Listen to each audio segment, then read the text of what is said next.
Greetings and bienvenue, Midnight Crew. Thank you for returning to this broadcast.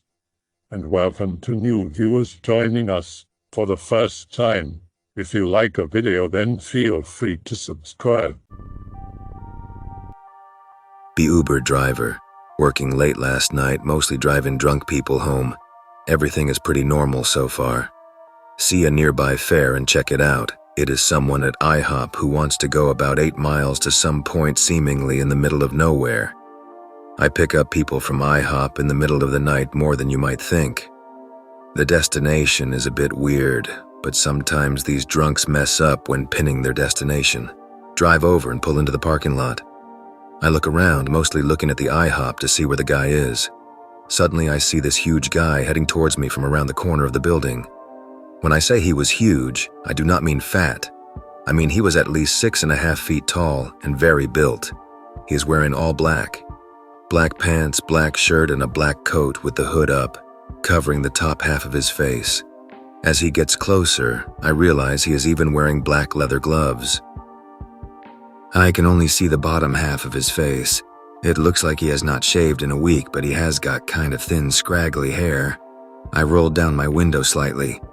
"Hey, you call for a..." I start to say before he suddenly interrupts me. "Yes, that is right," he says. This guy has a very deep voice. It sounds like a low rumble. I noticed the way he talked was slightly slower than normal. Something about it felt unnerving. So at this point, I am honestly thinking about just driving off, because this guy is creeping me out. But aside from a potential bad review, doing that shit can actually get you in big trouble with the company. I tell him, "Well, all right, hop in." He opens up the rear passenger door and gets in, sitting directly behind me. I still have not been able to get a good look at this guy's face, and I really do not like the fact that he is directly behind me, but I do not say anything. "So, where exactly are you heading to?" I ask him, trying to make conversation. "Exactly where I said on the app," he says.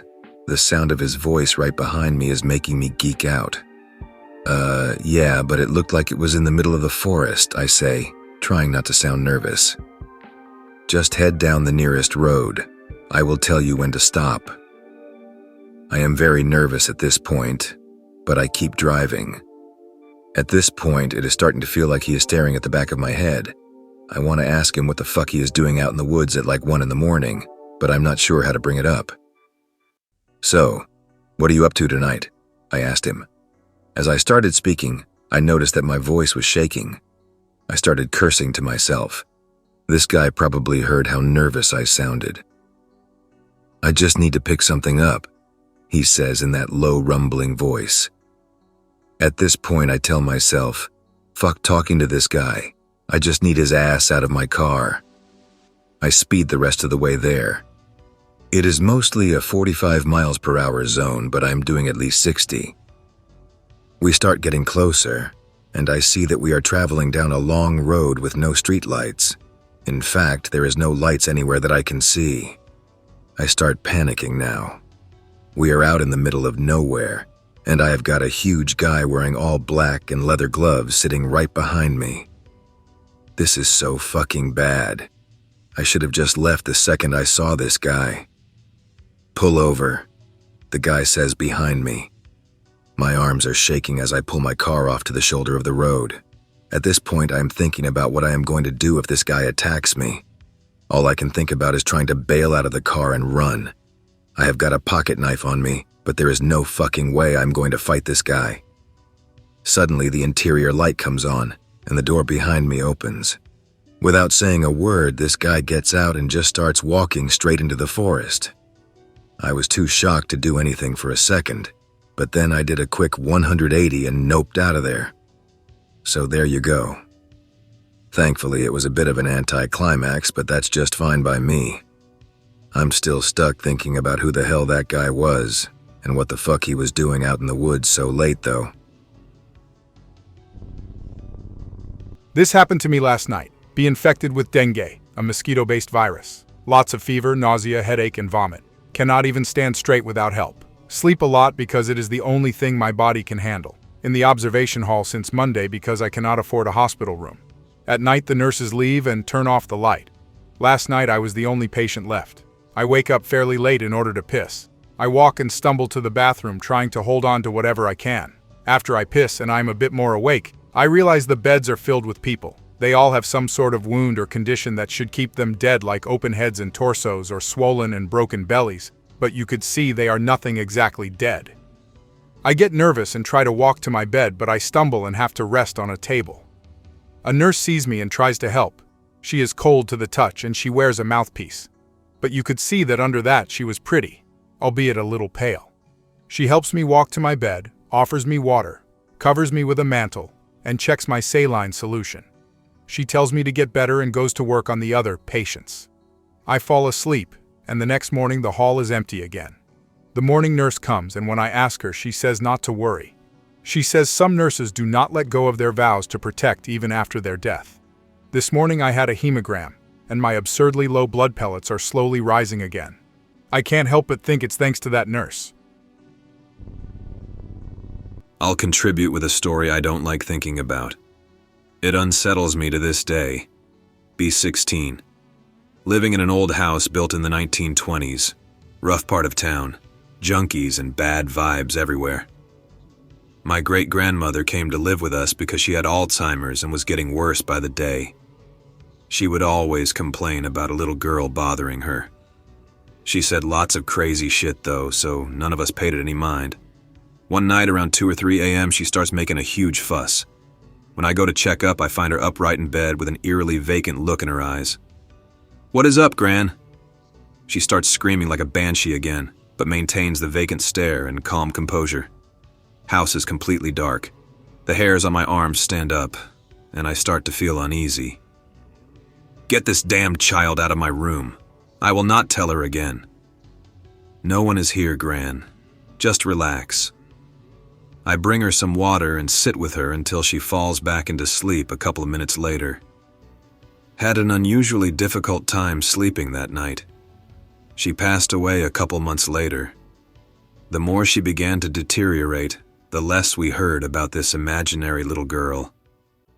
Eventually, I forgot about it altogether. My dad got out of prison shortly after her passing. He was a lifelong alcoholic, but never violent. He was there on drug charges.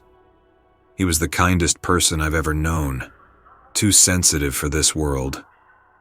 After being home and drinking heavily for 2 years, he began to show advanced symptoms of Wernicke-Korsakoff's wet brain. He would babble incoherently, talk to things that weren't there, etc. By this point, we took him about as seriously as we had taken Gran. He was gravely ill and nearing the end of his life. Anyway, highly sensitive people like my father tend to be more susceptible to spiritual encounters. He had been in rapid decline for a couple months at this point, late 2011. He seems to be most vocal in the early morning hours, 2 to 7 a.m. Almost every night I hear him jabbering nonsense through the walls. Always sounds like he is talking to someone, but I know nothing is there. Ignore it. One day he sits me down claiming he needs to have a serious discussion with me. Drunk as a skunk. Great, here we go. "You have seen her, right?" He slurs. "What are you on about? Go to bed." "We have a guest." Confused. "Anon, I know I'm not the only one who has seen that girl. Do not be afraid of her." Get pissed and go to bed because I am sick of his psycho bullshit. I didn't put 2 and 2 together until he brought it up again some weeks later. He had not been there when Gran was staying, so there's no way he was just bullshitting to scare me. He wouldn't try to scare me, just not that kind of person. I'd get spooked whenever I heard him talking to her from that point on. My mom put up a front when I connected the dots for her and tried chalking it up to coincidence, but her demeanor changed. I saw concern in her eyes. I began the moving out process after Dad died. I kept some private journal entries behind a vent on the bottom of a built-in dresser in my room. Like you could take the vent cover off, and there was about a 3x3 small cubby behind it.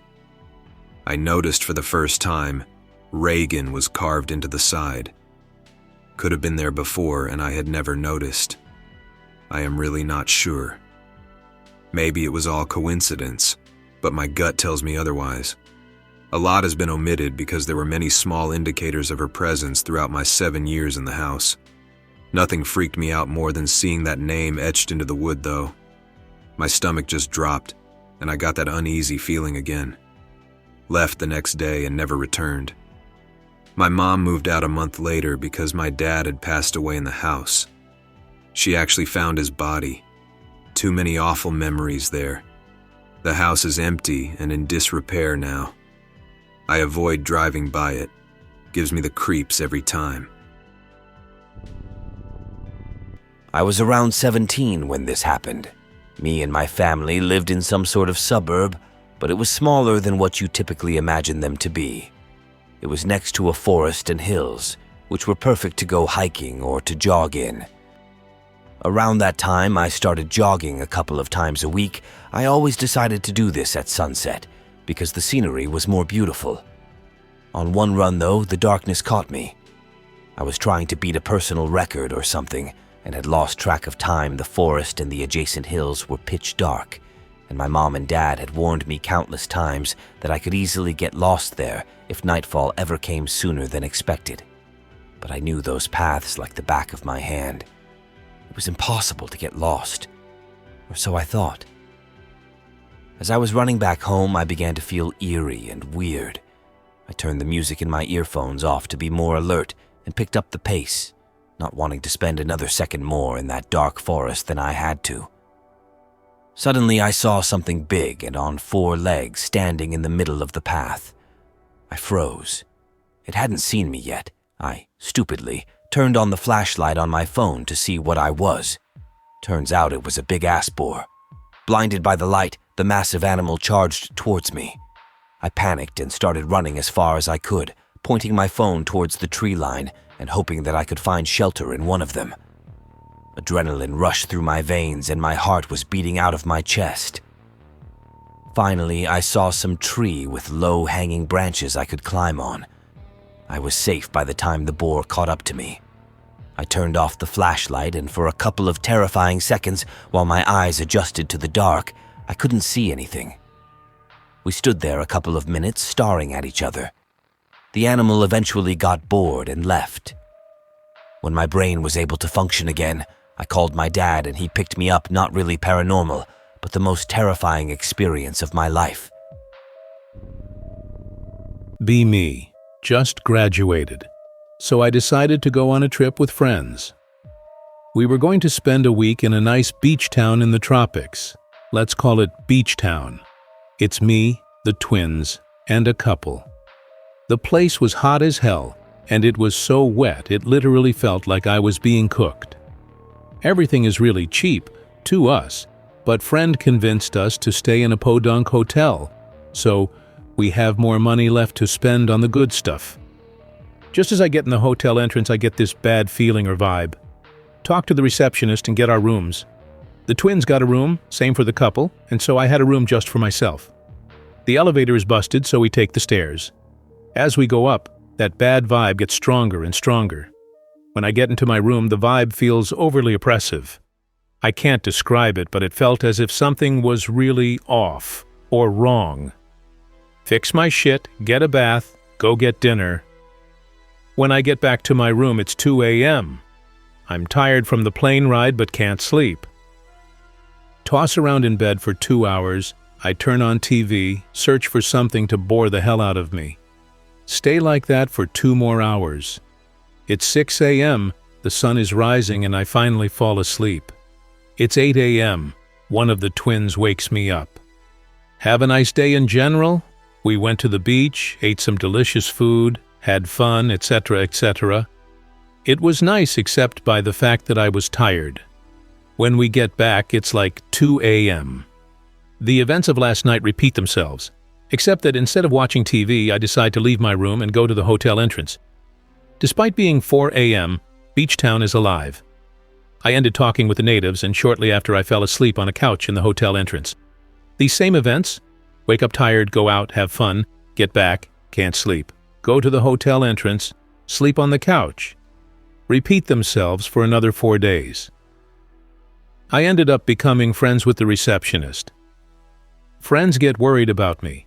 I don't want to ruin the vacation, so I say that I'm tired and it's the heat. They buy it. In 2003, my beliefs were shaken. I was 14. We had just moved in with Grandpa for a few months until we had our new house in England all sorted out. Grandpa would sit out on the porch most days, drinking some vodka, reminiscing about the good old days. He was ex-KGB and extremely traditional. We were not allowed to play in the woods because there was a graveyard out there, and he claimed to have seen a paterka out there. A paterka is the risen corpse of a child that was not baptized. When we were allowed to play out there, Granddad was always out there with some kind of gun, gave each of us kids as a holy iron amulet. I think it may have kept me alive a few times, but this was no near-death experience.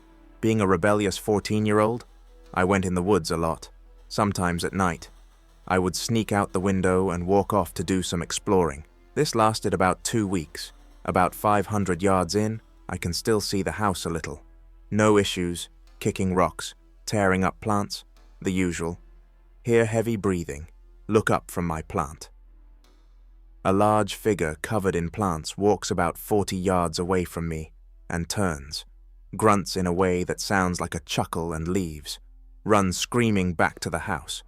Grandpa gives me a quick smack in the back of the head. Damn it, boy, you are lucky that the Chuhaister was not hungry. A damn forest giant. I have two. One of them is going to be 2 parts. Last year, New Year's Eve, 17-year-old me, 18 now, had just failed at an attempt to kiss a girl at midnight. We were at this girl's house who lives far away from almost everyone and deep in the woods. Her driveway is literally like a half a mile long. I lived about 3 miles away, so the guys who were there decided to come over and chill at my house instead of going home. All the girls who were staying the night there parked right at the house, so we had to walk the whole thing.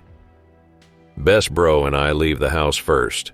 We are about halfway down this long-ass driveway when I hear something making its way through the woods. I assume to myself that it is just a deer, but the leaves make it sound like this thing has 2 legs. My friend just keeps moving, but my eyes are scanning the tree line, trying to catch a glimpse of whatever it is. I think I see something, but it is really too dark to actually tell. Well, everyone gets back to my house when Best Bro gets up and says, there was a guy in the woods. I say I heard it too, and a few friends agree. Those girls got wound up real easy, so we just decided not to tell them. Decide to go to sleep. Wake up at 3 a.m. and really have to pee. Grab my phone and see I have 3 missed calls from one of the girls. Pee, then call them back. The girl picks up almost immediately. It is on speaker, and like 3 of them are crying and beg for me to come back over with the others, cause they are in trouble.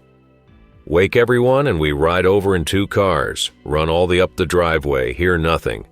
Burst inside the house. Everyone inside is wide awake and Mom is on the phone with the police. One girl claims that they were watching Netflix when a guy walked up to the glass door and began to tap on it. He quickly ran away when one of the girls screamed. Police take statements from literally everyone who was there. Best Bro and I tell our story. Return to my house, everyone regrets not telling them. Police never followed up on it. Story 2. Best Bro comes with my family on a ski trip to Vermont, staying in a house that is on a dirt road in the middle of the woods, super remote. Best Bro and I share a room. It is about midnight and he drops his phone off the bed, turns the light on and picks up the phone, turns light off. All of a sudden, we both see a light. It looks like someone who was standing in the yard turned on a flashlight that was pointed at our window, then immediately turned it off. Go and look outside, just trees. Get creeped out for the rest of the night.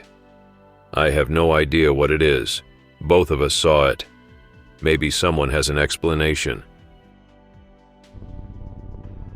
I used to live in our ancestral house. It is an old 2-story white house, 4 rooms and a terrace on 2nd floor and 2 rooms on the 1st floor.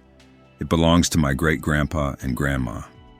My friends and neighbors claim that my house is haunted, and I do not believe them because I have not experienced anything like in the horror films.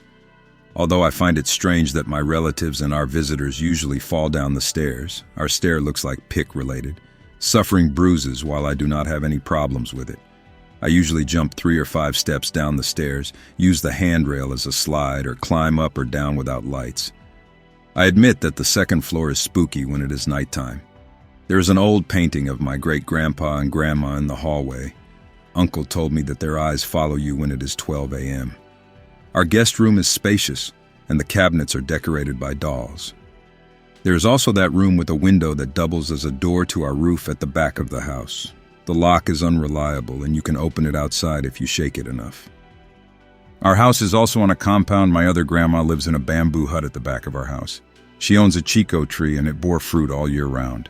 Now, in our superstitions, when there is a huge tree that bears fruit all year round, there should be something living there.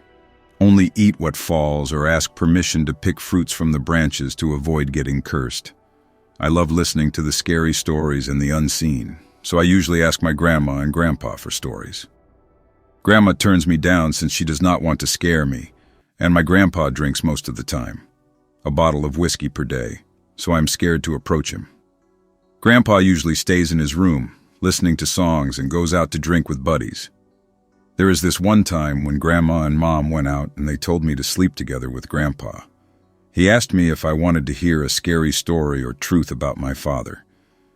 I was a kid back then, so I have chosen the scary story. He told me the reason why he never turns off the radio. The left side of our house used to be a bamboo thicket that starts from our house down to the next 10 to 12 houses, and it ends in the river. Tamawos lives there. They are handsome, having very fair to white skin with fangs and claws of gold. They are also clad in gold and wears putong and bahag like the nobles of pre-colonial Visayas. They have a hobby of courting maidens or guys and inviting them to their place. They have this special black rice. When it is eaten, you can no longer go back to the mortal world. Grandpa told me that his sister went missing for hours when she was a teen. They searched the whole house, asked the neighbors, and even went to the bamboo thicket. After an hour, Great-grandpa had a feeling that he should check the bamboo thicket again, and there he found my grandma sleeping in a clearing. Grandma told him that a handsome guy appeared to her, and he invited her to visit their house. They walked until they approached the bamboo thicket. The guy just walked through them and disappeared. She did the same and was surprised that there was an old mansion behind the bamboo thicket. The guy wanted her to stay there and marry him. She refused because it was too sudden and she does not know the guy. The guy offered her food, and she found the guy creepy, so she refused and walked out of the house. She does not remember anything after that and only remembers waking up on the clearing. Fast forward to a few decades and the bamboo thicket was no longer there, but strange things are still happening from time to time. He sometimes feels he is being watched, and things go missing only to reappear again after a few hours or days. Then one night, while he was sleeping in his room, he heard this whistling tikiu sound coming from outside. He peeked outside and saw a giant's feet. We have different kinds of giants, and this one is called a MITZU. I do not know how to spell it. They are like nomadic capre that makes a whistling tikiu sound. He said that spirits and other worldly beings tend to avoid noisy houses, so he did just that to shoo them away. When Grandpa died, they turned off the radio since it consumes a lot of electricity and it needs rest. It is on 24/7. Strange things began happening in the house. Things went missing only to appear a day or weeks later. My cross necklace disappeared and it showed up years later. My cash randomly disappears and appears. Someone knocking on doors. There is turkey sounds every 12 a.m. and 12 p.m. No one owns a turkey and we live in the city. Saw a doppelganger a few times. Cousins keep seeing someone dressed in white in the bathroom. Sometimes I feel someone watching me. Uncle told me that we have a tag ballet, roughly translates to home person. We cannot see them, but they become active when we are no longer noisy. They play pranks now and then, but they are good guys and they will help you prosper if you befriend them. I joked that I hope it is a girl so that she can help me get laid. He also told me that my mom once encountered a headless priest in the bathroom. Next post would be mostly about infos regarding the spooky creatures here. You guys are probably familiar with the thing called aswang. They are like a cross between a ghoul and a vampire. They eat human liver and heart, suck blood dry, and they can shapeshift into various black animals. They prefer dogs, birds, and pigs. Descriptions about them vary from town to town, but they have one thing in common. They usually live far from villages and are pious women. They attend churches, but they leave whenever the priest starts a sermon or makes us do the sign of the cross. When the moon is full, they recite a Latin prayer, rub oil on their body, and transforms into the aswang. I heard they also do not eat their relatives. Some say they fly, some say they can jump really high. They also love feasting on newborns and pregnant women, and they are usually found on roofs of their houses bending over. Funny thing with them is they fail their animal transformation. Let us say they will transform into a goat, but that said goat would be carrying an umbrella or a pig wearing clogs. My friends encountered one once. They were passing a farm one night when they saw a goat on the side of the road carrying an umbrella. They did not notice anything strange at first, until one of them brought it up and they got spooked, so they ran as fast as they could. Speaking of animals, white animals appearing out of nowhere are also said to be owned by tamawos. They are described as white cows with abnormally huge horns, white cocks with absurdly long tail or having 3 legs, and are responsible for most unexplained car accidents here. Back to the aswangs. There are like 3 kinds here. There are different ways of becoming an aswang. There is black magic, drinking or eating the food that they spat on and mouth-to-mouth transfer of their black seed. The common ones usually live alone and live long enough to control their urges so that they can survive by eating livestock. They sometimes abduct and eat children. They also pounce on people, but they do not make a sound. Imagine 2 dogs fighting. One does not make a sound, but you know it is there. There is also one that makes tick-tick sounds. The louder the sound, the farther they are. They are mainly active if there is a pregnant woman in town. Loves transforming into black birds. Bagong Yangao are newly infected or first-time aswangs. Those things are creepy when you see one. Run. They hunt around as early as 3 p.m. to 6 p.m. Regular aswangs hunt around 10 p.m. and would attack groups of people. Aswangs would avoid groups and would prefer hunting a single one. They also do not care if you are inside your home.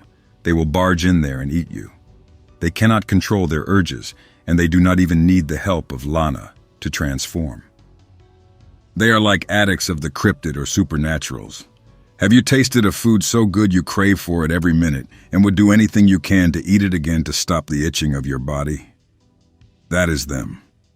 They are afraid of salt, garlic, dull, rusty knife or bolos, sharp bamboo, crosses, and the smell of alcohol. You can ward them away by burning various leaves to create a smoke and walking around the house swearing. This does not work on the Yangao, though, but staking a sharp bamboo in front of your window and door stops them. There is a film that centers the Bagong Yangao called Yangao, a 2008 film. I'll tell you guys the weirdest shit that's ever happened to me. B17. Hit the gym, which is actually the recreational center, inside this huge park. Make gains till about 9 p.m. Instead of taking the roads, I cut through the trees. Dark as shit. Come across this playground. Street lamps from afar light just enough to see the bars and whatnot, but not enough for me to see anything else. Decide to continue working out. Start doing push-ups and pull-ups. Blasted dying fetus on my phone to keep any late-night lovers away. See some guy on a bike with a scared shitless face bike out of the woods as fast as possible. What the fuck? Hear crying. What the fuck? Look to my right. Outline of a woman. She is sobbing. Turn the flashlight on, and I see a pale, transparent young woman with raggedy clothes, messed up hair. Cannot see her eyes. They are pitch black. Look to my right. About 3 feet away from me is this older guy in a brown trench coat and a sombrero-like hat, grilling the shit out of me. It was the middle of summer, in fucking NYC. I legit said nope and walked out of there. I still felt scared for my life when that guy appeared out of literally nowhere. Be me age 12, on a school trip to the woods. All of my class is in this camp-like area at the edge of the woods. Teachers started separating us in groups of 4 in order to assign us cabins. After the whole procedure is completed, me and my group of classmates head to our designated cabin. Find out that not only we are the ones whose shelter is closest to the woods, but also ours is the only cabin with a window facing the woods. Spend 3 days waking in the middle of the night because of some pretty strange noises that came out of the wood. I could describe it as some kind of guttural howling. The teacher says don't be a city mouse. The woods are full with critters, or that it could easily been the wind as it blows among the pines. 2 nights later, I woke up at 3 a.m. This time it's a scratchy sound under the window. Frozen in fear, I'm just paralyzed looking through the window. The scratches stop, and slowly I see this very big canine-like creature returning to the woods. Big as a German shepherd, but all black, with long hair. The thing that scared me the most is its way of moving. Looked like the chimps at the zoo, with his front paws noticeably longer than the back ones. I'm so scared my stomach hurts. I remember falling asleep in this state, too startled to wake up any of my roommates. Next morning in the mess hall, still white as a ghost, one of my mates says he also saw the thing, but the teachers tells us that it's probably one of the dogs of the landowner. After breakfast, we run to the landowner's house, and the man says that he doesn't own a black dog, or even a dog that size. I want to get out of here, .jpg. This is the first time I ever told this outside of my family circle. There were 2 creatures that stuck out to me that I have encountered. One is a repeat encounter and has not been malevolent in any way, so I'll skip that one. The other one nearly made me get into a car accident. I've posted this before, years ago, but in a different form. Maybe it's archived somewhere. Working Blockbuster closed the store. Fuck you, the company was actually really good to its employees. Start on a 45-minute drive to the sticks. 20 minutes in, pass by the farm. Owners do not do shit to gate their goats. Have to watch my shit on this turn or accidentally hit some goats. No goat versus bumper at post 11 p.m. Hilarity, yay, keep going along, heading uphill. There is a dead deer in the road and it looks like a really huge coyote eating it. It is on the yellow line. I have got like 2 seconds to swerve and dodge it while already on a long turn. Fucking coyotes. It looks at me, eyes shine like deer in headlights. See it stand up in the rearview mirror.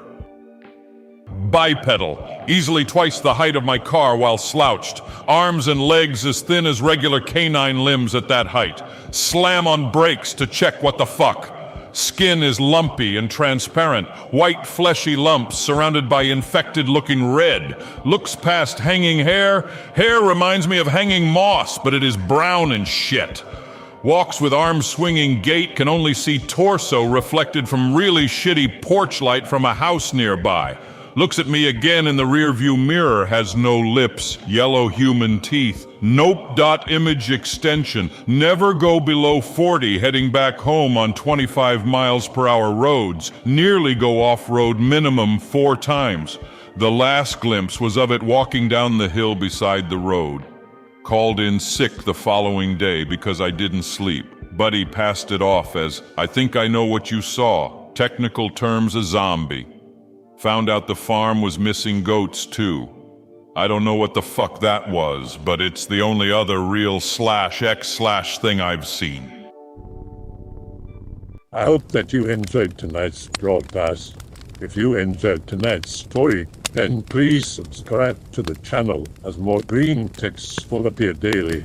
A new broadcast will appear when the clock strikes midnight Central Time.